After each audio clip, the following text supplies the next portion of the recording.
warahmatullahi wabarakatuh. Ya, waalaikumsalam warahmatullahi wabarakatuh. Selamat malam Kak. Ya, malam. Jadi sebelumnya perkenalkan ya Kak ya. Saya Ega Lana Lestari. Di sini saya sebagai mahasiswa tingkat 2 dari Poltekkes Kemenkes Pangkal Pinang, Prodi Keperawatan Bitung. Nah, pada kali ini saya akan melakukan edukasi mengenai korupsi.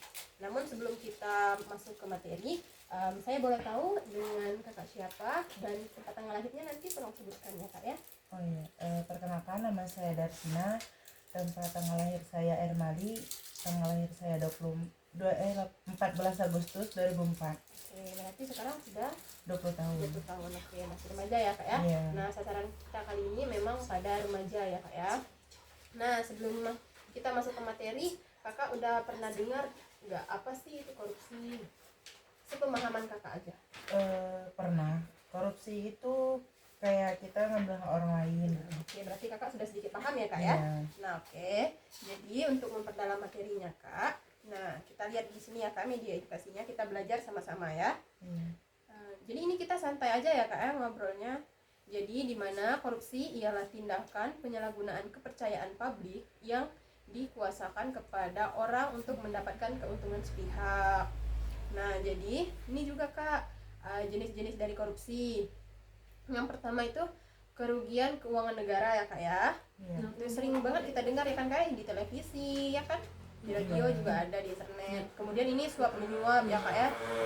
Kemudian ini ada penggelapan dalam jabatan, biasanya kayak kenaikan pangkat itu biasanya kayak kita kenal dengan istilah orang dalam ya Kak ya. Iya. Nah, seperti itu. Kemudian ini ada pemerasan, kemudian ada perbuatan curang. Perbuatan curang kalau di remaja sekolah itu bisa juga dengan menyontek ya kan Kak ya.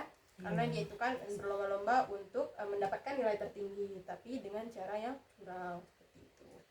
Kemudian ini ada benturan kepentingan dalam pengadaan, kemudian ada gratifikasi. Oke, lanjut ke slide sebelumnya. Nah, ini juga dia nih faktor penyebab korupsi. Jadi faktor penyebab korupsi itu ada yang internal Kak, ada yang eksternal.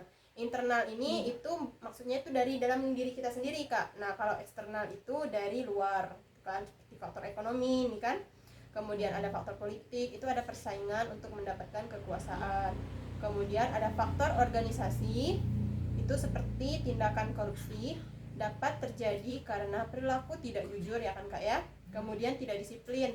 Nah, tidak disiplin ini bisa juga dengan kita kalau remaja yang sekolah itu tidak disiplin waktu Kak. Iya. Masuknya jam berapa, datang jam berapa. Iya, seperti nggak itu sesuai ya, Kak. waktunya. Iya, nggak sesuai Kak. Kemudian tidak ada kesadaran diri, struktur organisasi yang tidak jelas dan pemimpin yang tidak tegas. Nah, kan seperti itu. Kemudian juga ini ada faktor hukum. Kemudian seringkali tindakan hukum ini terlihat tumpul ke atas dan tajam ke bawah. Pepatah seperti ini sering banget kita dengar ya Kak ya. Iya. Nah, kemudian ini Kak, dampak korupsi. Nah, pertama itu ada di bidang ekonomi. Yang pertama, ketidakseimbangan finansial negara. Kemudian ada pertumbuhan ekonomi yang terlambat. Sekarang juga kita akan berada di negara yang berkembang ya kan Kak ya. Iya. Jadi memang kita sering memaklumi hal seperti itu. Kemudian ada juga di bidang lingkungan sosial dan masyarakat. Kemiskinan bertambah, ini sudah pasti ya kan Kak ya. Kemudian terbatasnya akses. Kemudian ini kalau di pulau-pulau ini biasanya akses internet itu terbatas ya kan Kak ya. Iya. Ya seperti sinyal itu kan agak susah kalau di negara di daerah-daerah kecil. Nah, pedalaman juga seperti itu. Nah, kemudian ada di bidang kesehatan seperti fasilitas yang kurang baik. Kemudian banyaknya penyakit yang tidak bisa teratasi karena ini tadi Kak, karena keterbatasan akses ya kan Kak ya. Kemudian ini ada di bidang hukum dan pemerintahan. Ada hukum yang tidak adil. Nah, selanjutnya ini Kak, ada sanksi korupsi ya.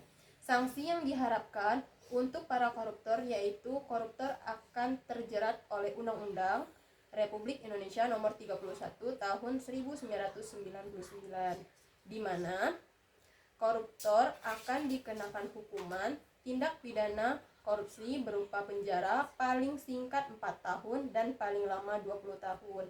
Nah, jadi ini penjara ini sesuai dengan kasusnya ya kan Kak ya. Kalau biasanya kalau kasusnya berat ya pasti hukumannya juga akan berat. Nah, jangan sampai lagi nanti dia itu istilah hukum kita terlihat tumpul ke atas, tajam ke bawah. Nah, ini yang sering dipermasalahkan di negara kita. Nah, kemudian ini Kak, tentang bagaimana upaya pencegahan pemberantasan korupsi. Yang pertama, kita harus menanamkan rasa nasionalisme kita Kak, cinta akan tanah air ya kan Kak ya. Iya. Kemudian membangun kepercayaan masyarakat, kemudian melakukan penerimaan pegawai secara jujur dan terbuka. Jadi kalau kita memang butuh karyawan itu ya kita cari yang sesuai ya Kak ya, jangan kita pakai suap menyuap ataupun jalur orang dalam. Nah, kemudian kita menumbuhkan rasa cinta tanah air. Kemudian kita bisa melakukan sosialisasi kepada masyarakat mengenai korupsi.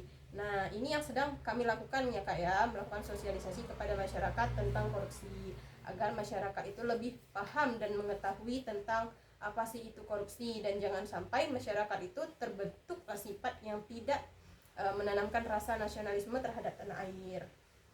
Nah, ini pembahasan kita udah selesai nih ya kan Kak ya. Iya. Nah, jadi di sini saya mau mengetahui pemahaman Kakak nih tentang diskusi kita pada malam hari ini. Jadi Kakak memang memperhatikan dari tadi dan saya akan mengujinya. Nah, setelah kita diskusi ini, berarti apa yang Kakak ketahui tentang apa sih itu korupsi? Korupsi itu adalah tindakan menyalahgunakan kepercayaan publik yang dikuasakan kepada mereka untuk mendapatkan keuntungan sepihak. Oke, baik. Nah, kemudian Kak, bagaimana upaya kita dalam pencegahan pemberantasan korupsi ini Kak? Sepemahaman Kakak aja deh, gak apa-apa. Kalau untuk pemahaman saya sih, Iya. harus menambahkan rasa nasionalisme Oke, di negara cinta tanah air sendiri. tadi ya kan Kak Iya. ya. Oke, baik. Terus membangun kepercayaan masyarakat, Iya. melakukan penerimaan pegawai secara jujur dan terbuka. Oke. Terus menumbuhkan rasa cinta tanah air, melakukan sosialisasi kepada masyarakat mengenai korupsi. Oke, Kak Darsina ini sangat cepat tangkap ya. Iya. Oke, baik. Berarti edukasi saya kali ini kepada Kak Lisa itu berhasil ya kan Kak Iya. ya. Oke Kak, untuk diskusi kita pada malam hari ini cukup sampai di sini ya Kak ya, mengenai tentang korupsi. Nah, jadi saya harap setelah saya melakukan diskusi ini, Kak Darsina ini bisa menerapkan tentang cara pencegahan ya kan Kak ya. Kalau mau korupsi, ingat-ingatlah rasa cinta akan tanah air ya kan Kak ya. Oke, baik. Terima kasih Kak Darsina atas kerjasamanya. Saya pamit. Assalamualaikum. Iya, waalaikumsalam warahmatullahi wabarakatuh.